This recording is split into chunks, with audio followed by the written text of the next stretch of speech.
번 문제를 같이 한번 보시면요. 이제 가나다라 우주 생성 과정에서 시간 순서대로 연대기를 맞추는 아주 단순해 보이는 문제였어요. 그래서 공부를 한 학생이라면 어렵지 않게 풀 수 있는데 여기서 함정이 뭐였냐면 문제를 이제 급하게 풀다 보면은 이제 맨 처음에 빅뱅이 터지고 난 다음에 가장 먼저 기본 입자들이 만들어지죠. 그래서 기본 입자인 우리가 배웠던 전자나 쿼크 이렇게 우리가 먼저 정리를 해볼 수가 있어요. 그치? 그래서 2번, 4번, 5번. 요거 맞네? 넘어갑니다.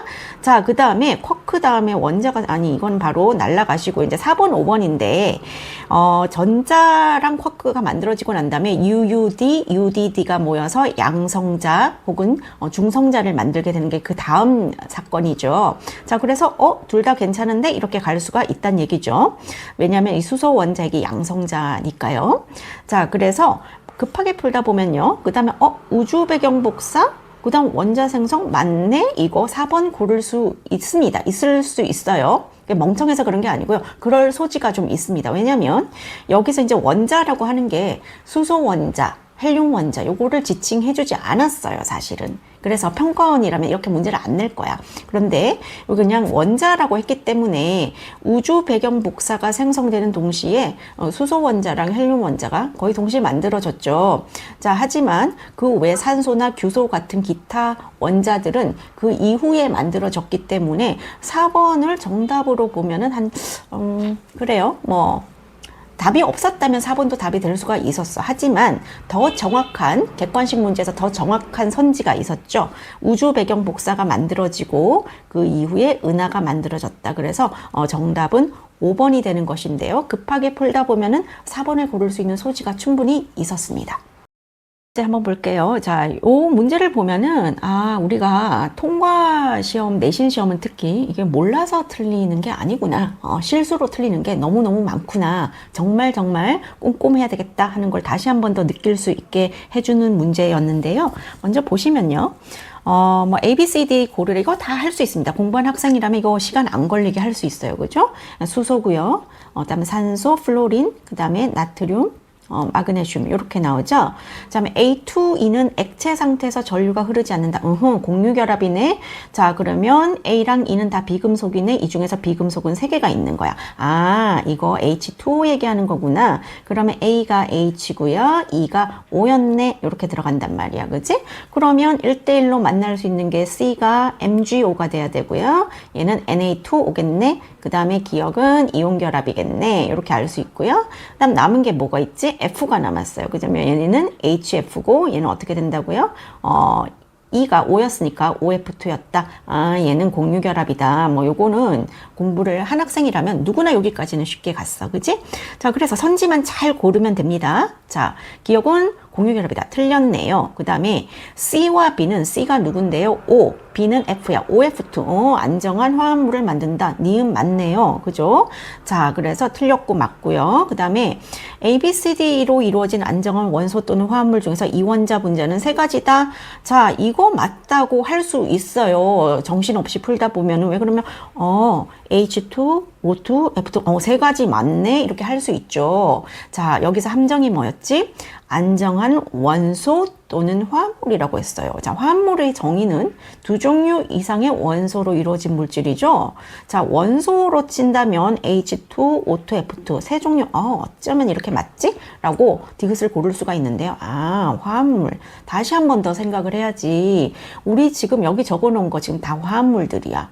이미 몇 가지가 돼. 또 더 있을 거야. 그죠? 자, 그래서 이거는 3가지보다는 훨씬 많다. 이렇게 우리가 정리를 해줘야 돼서 정답이 2번이 되는 문제였죠. 그죠? 그래서 자, 답을 성급하게 체크를 하기 전에 5초만 더 스테이를 해서 한 번만 더 생각해 봐야 되는 거. 하지만 이게 여러분들이 그 시험 긴장, 특히 첫 시험에서 이런 거 함정이 안 걸리기 굉장히 어렵죠. 그죠? 그래서 평소에 숙제를 할 때도 마인드 컨트롤을 하고 항상 5초 더 스테이 하는 거 연습을 하면서 통과선지를 풀어야 됩니다. 자, 서답형 1번 문제, 계산을 하느라고 시간이 걸렸다, 어떻다 얘기가 나오는데 연습이 되었었어야 되는 문항들이었다. 그죠? 이거는, 시간 핑계, 계산 핑계를 자꾸 대면 안 돼요. 왜냐면 너희들이 되게 피곤하고 힘이 없어도 2는 4, 2, 3은 6, 요거는 자연스럽게 나오잖아요. 그죠? 충분히 단위 환산이 자연스럽게 연결이 되었었어야 되는 부분이었고요. 1번 볼게요. 자, 센티미터로 가로, 세로, 높이의 합을 나타내시오 라고 했어. 자, 실수를 안 하는 방법은 처음에 어색할 때는 옆에다 환산표를 적어 놓고 참고를 하면서 또박또박 계산을 해줘야 되는 거다. 그죠? 자, 어떻게 된다고? 1cm는 10mm 알지만 적으시라고요. 그지? 알면 안 틀려야 되는데 틀렸잖아. 그지? 그러면 자, 또박또박 적으면서 하세요. 100cm 이렇게 적으면 되겠죠? 자, 가로가 2.4cm였고요. 세로가 18ml래. 그러면 18mm는 몇 cm라고요? 1.8cm가 되고요. 0.015m는 얼마? 100을 곱해주면 1.5cm가 되어서 다 더하면 합이 5.7cm이다. 이렇게 계산을 해주면 되고요. 그 다음에 블락 A와 B의 밀도를 구하세요 라고 얘기를 해주고 있어요. 블락 A는 질량이 58.32g이고요. 부피는요 35ml의 물에 넣었더니만 부피가 41.48이 되었다는 얘기는요. A 부피가 6.48ml였다. 이렇게 우리가 정리를 해볼 수가 있고요. 블럭 B는 21.728에서 20을 빼주면 1.728ml였다. 이렇게 우리가 정리를 해볼 수가 있는 거야. 자, 그러면 A 밀도는요. 58.32g을 어떻게 된다고? 6.48ml로 나눴다. 이렇게 표시를 해볼 수가 있고요. 블락 B는 어떻게 된다고? 13.824g을 어떻게 한다고요? 몇 ml? 1.728ml로 이렇게 표시를 해볼 수가 있어요. 또 옆에 메모를 합시다. 자, 우리가 1ml이라고 하는 것은요, 이게 머릿속으로 생각을 해봐. 1ml가 얼마 정도인지. 자, 그러면 요거는 가로, 세로 높이가 1cm, 1cm, 1cm인 박스를 우리는 1ml라고 얘기를 하게 됩니다. 그래서 요거는요, 1의 세제곱 센티미터가 되고요. 자, 그러면 가로 1cm는 몇 미터라고? 10의 마이너스 2승미터가 되는 거잖아요. 그죠? 자, 그래서 1ml은 어떻게 됩니까? 10의 마이너스 6승 세제곱미터이다. 이렇게 우리가 표시를 해볼 수가 있어요. 맞죠? 자, 그러면 요거를 첫 번째 단위로 환산할 때는 ml이 세제곱 센티미터니까 요거는 요대로 바꿔서 써주면 돼. 그러니까 첫 번째 답은 다 구했어. 맞죠? 자, 이거를 이제 킬로그램 퍼 세제곱미터로 바꿔 주셔야 하는데요. 자, 킬로그램이라고 하는 것은 너무나 쉽죠. 58.32 곱하기 10의 마이너스 3승 킬로그램 이렇게 고쳐주면 되시고요. 그죠? 1세제곱 센티미터는 어떻다고요? 10의 마이너스 6승 세제곱미터로 바꿔주면 되는 거잖아요. 그죠? 계산해보면 6.48 또 곱해줘야 되고요. 6.48. 자, 요거 계산을 해주면 되는 거야. 맞지? 자, 그러면 이 10의 몇 승은 나중에 차치하고요. 이 계산을 밑으로 당겨와서 한번 해볼게요. 어떻게 계산을 한다? 자, 648분의 5,832 이렇게 되는 거잖아. 그죠? 약분 해볼게요. 8, 8이 64. 선생님 너희들이라고 생각하고 손계산을 해주는 거야. 실전이라면. 그 다음에 8, 7이 56. 맞죠? 23 남으니까 8, 2, 16. 됐죠? 그러면 70이 되니까 8, 9, 70 이렇게 되는 거잖아. 그치? 그러면 어떻게 된다고? 9, 9, 81. 81 돼서 요거는 이제 9가 되는 거야. 9. 자, 그 다음에 10의 몇 승? 자, 가져옵시다. 분자의 10의 마이너스 3승, 분모의 10의 마이너스 6승이니까 어떻게 된다고? 곱하기 10의 3승 어떻게 된다고요? 킬로그램 퍼 세제곱미터이다. 이렇게 우리가 정리를 해주면 되겠죠. 그죠? 그러면 앞에 거는 요 계산을 하면 요 답이 9였으니까 요거는 어떻게 된다고 또 9 어떻게? 그램 퍼 세제곱 센티미터 이렇게 계산해 주면 되는 거예요. 맞죠? 그다음 B도 동일합니다. B도 이 밑으로 갖고 와서 한번 계산을 해볼게요. 자, 어떻게 된다고? 계산 먼저 하고 지나갑시다. 요거는 1728에다가 13824 이렇게 되는 거잖아요. 그죠? 자, 그렇게 되면 뭐로 약분을 하면 되지? 8 해볼게요. 8, 2, 16, 12, 8. 그 다음에 어떻게 된다?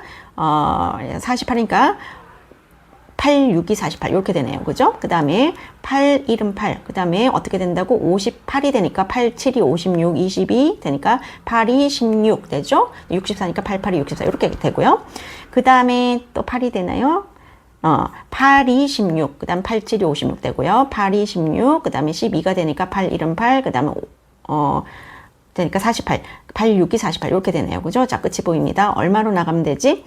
9 하면 돼요. 9 하면은 9, 2, 18, 9, 4, 36 해서 8이 나와, 8. 그죠? B블락은 8이 나옵니다. 그래서 8g per 세제곱센티미터 이렇게 되고요. 그럼 동일하게 어떻게 된다고? 단위 환산을 할 때 이렇게 된 거잖아. 그지?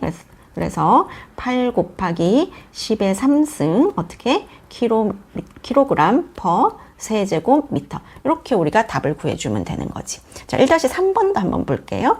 자, 표식이 되게 빨간색으로 풀어줄게요. 자, 부피가 0.045리터인 블락 C가 있대요.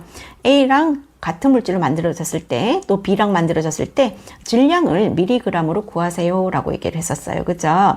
우리가 지금 이미 밀도를 A 블락, B 블락 밀도를 다 구해둔 상태야. A 블락이 결론적으로 얘기하면 얼마였냐면 9g per 이렇게 밀리리터 이렇게 했고요. B 블락은 얼마라고요? B 블락은요 8g per 밀리리터. 이게 A와 B의 밀도였거든요. 그죠? 자, 그런데 C가 0.0045리터가 있다는 얘기는 하나, 둘, 셋, 4.5 밀리리터가 있다는 얘기잖아. 그죠? 그러면 C가 4.5 밀리리터가 있으면 C 질량이 얼마냐고요? 어떻게 해주면 된다? 9 곱하기 4.5 이거 해주면 되는 거잖아. 그죠? 그죠? 이게 단위까지 다시 써주면, 자, 정말 힘든 학생들을 위해서 다시 한번 써줄게. 밀도가 요런 아이를 우리가 얼마 갖고 있다고? 4.5 밀리리터만큼 갖고 있어요. 이때 질량 구하세요 하는 얘기잖아요. 맞죠? 자, 그럼 이거 얼마 되니? 2분의 9니까 2분의 81이 되니까 어떻게 됩니까? 40.5가 되는 거야. 맞죠? 40.5g이 되는데 40.5g이 되는데 밀리그램으로 나타내라. 그럼 1000 곱해줘야 되잖아. 그러면 어떻게 된다? 40500 밀리그램 이렇게 또박또박 계산을 해주면 되고요. 동일하죠. 여기는 어떻게 된다고? 8g per 밀리리터 곱하기 4. 이거 뭐요? 산수 연습시키는 겁니까? 자, 어떻게 된다고? 36,000 밀리그램 이렇게 정리를 해주시면 되겠습니다. 서사평 2번 국어 문제였죠. 그죠? 꼼꼼하게 틀린 부분을 찾아내는 건데 그러니까 문해력 테스트였어요. 근데 문해력이라고 할 것도 없는 것이 고등학생들이잖아요. 그죠? 긁히지 마시고요. 문해력을 좀 키웁시다. 한번 찬찬히 읽어볼게요. 선생님이랑. 자, 약 138억 년 전에 아무것도 없던 정적 속에서 찰나의 폭발이 일어났습니다. 배웠어. 단 한 점에서 우주의 모든 것이 시작되었으며 물질뿐만 아니라 시간이 흐르기 시작하고 공간이 열렸습니다. 중력이라는 보이지 않는 손길이 가스들을 모으기 시작했고 매우 긴 시간에 걸친 어둠을 지나 마침내 첫 번째 별이 불을 밝혔습니다. 별의 중심 핵이 그 뜨거운 에너지를 만들어냈고요. 동시에 새로운 원소들도 하나하나 그 존재가 생겨났습니다. 어떤 별들은 죽음의 과정에서 더 무거운 원소들을 만들어내기도 했습니다. 거대한 별들이 생애의 마지막 순간에 초신성 폭발을 일으켰습니다. 걸리는 거 없이 다 읽히고 있어요. 우리 몸을 구성하는 모든 원소들은 그 대폭발, 수상하네요. 우리 몸을 구성하는 모든 원소들이 초신성 폭발로 만들어졌어요. 여러분 몰라서 틀리지는 않잖아요. 그죠? 요거 틀렸죠? 모든 원소들 아닙니다. 철보다 무거운 원소들만 초신성 폭발해서 만들어졌어요. 그죠? 이렇게 정리하시고요. 그 다음 또 읽어갑니다. 그렇게 우주의 평생을 거쳐 생명이 우리가 만들어질 준비가 되었습니다. 커다란 별의 흔적이었던 태양계의 성운은 모두 모여 태양이 되었습니다. 또 수상하잖아요. 태양계의 성운이 모두 모여서 태양 하나로 만들어졌어. 아니? 그죠? 미행성체들이 충돌해서 태양계에 있는 행성들도 만들어졌죠. 그죠? 센터에 있는 아주 고질량으로 뭉친 아이들이 태양이 되고 나머지 성운들은 행성으로도 발달을 하게 되었습니다. 그래서 두 개 다 지금 모두 부분이 틀린 것이죠. 그죠? 이렇게 두 개를 찾아서 잘 답안을 작성을 해주면 좋겠네요. 맞죠? 자, 근데 지금 문제에서 뭐냐면 찾는 것까지만 한다고 해서 풀 점수를 받을 수가 없습니다. 왜냐면 그 이유를 반례를 들어서 설명하시오라고 얘기를 했거든요. 그죠? 그래서 여러분들이 첫 번째 선지에서는 뭘 해줘야 된다고? 우리 몸을 구성하는 탄소나 산소나 심지어 수소 예를 들어도 괜찮아요. 수소는 언제 만들어졌어? 너희들 했잖아. 빅뱅 폭발 직후 38만 년 때 만들어졌어. 정확한 반례를 하나 이상 적어줘야 됩니다. 그죠? 아니면 탄소, 산소가 별의 중심부에서 핵융합으로 만들어진 거야. 이렇게 정리를 해주셔야 되고요. 그 다음에 태양계 성운이 모두 아니, 일부 성운들은요, 태양계에서 행성을 만드는 데 사용이 됐어요. 특히 지구가 그 반례가 될 수 있어요. 이렇게 정확하게 적어주시면 감점 없이 점수를 따낼 수 있지 않았을까 싶어요.